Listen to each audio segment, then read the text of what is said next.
because we've announced the end in the beginning of the season, we're making a real drive to the end zone. And I think it's really powerful storytelling. The Constant is a really good example of that, where it's a love story, but it's a love story in a very Lostian way that deals with time and space and a lot of things. Between the island and the outside world, there's something that happens between that. I don't know what that is. What is that?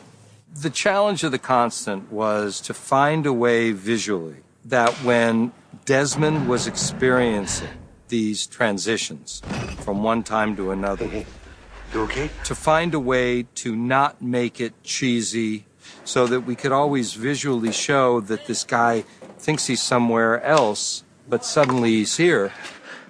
Yet we knew that the first few transitions should surprise the audience, and you shouldn't know what's happening to Desmond. And then slowly you learn with him what's happening.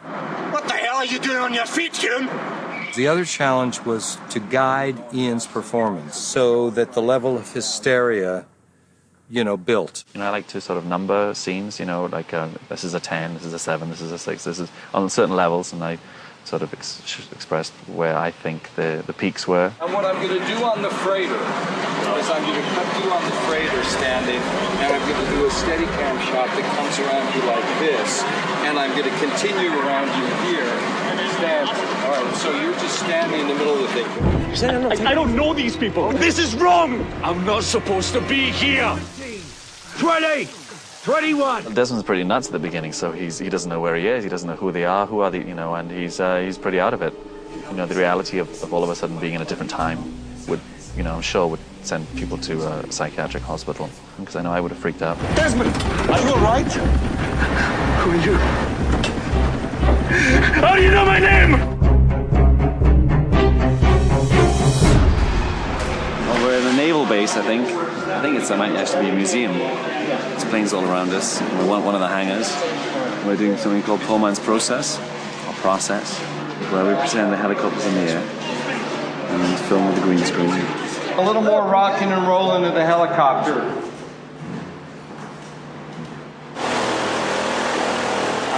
I'm making this chopper fly. We're at 2,000 feet. You better hold on there, buddy. Fans on! 3, 2, 1, action! Sit down. What we're doing here? What the hell's going on? Something's wrong with Desmond. How do you know my name? Hold it! Where is it? Hold up! Let go of me, Brian! Let go of me! And it should look pretty cool, I think. That Penelope?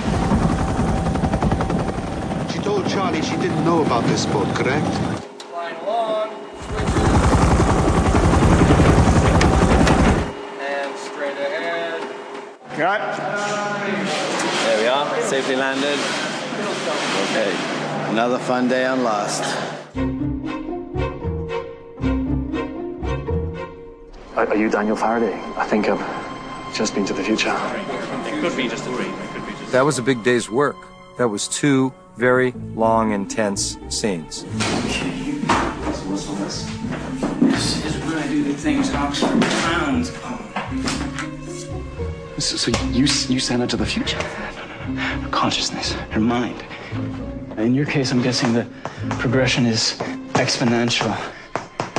I didn't actually make this up. We had a professor from UH come down and write this stuff up. He put in real physics equations that lead towards those conclusions, but with no real conclusion being proven, They got a little bit more work to do in physics to really prove time travel is possible. This episode, I have to say, is when I first read it, I was more scared of it than any other episode I could see was full of pitfalls, plus full of traps, because it could easily be terribly angsty and hammy and over the top. Ian is one of those actors who gives you a lot of truth. I mean, like that extraordinary scene at the end that he plays with Penny when he finally talks to her. It was a tricky scene. That's his ultimate goal, to be reunited with Penny. That's all he can think about. It could have been schmaltzy and over the top, but his emotion is so truthful and so raw and so beautiful. And, all I said to him before was, we know what this is. And And he goes, yeah, I know. And I said, just go there. Hello? Penny?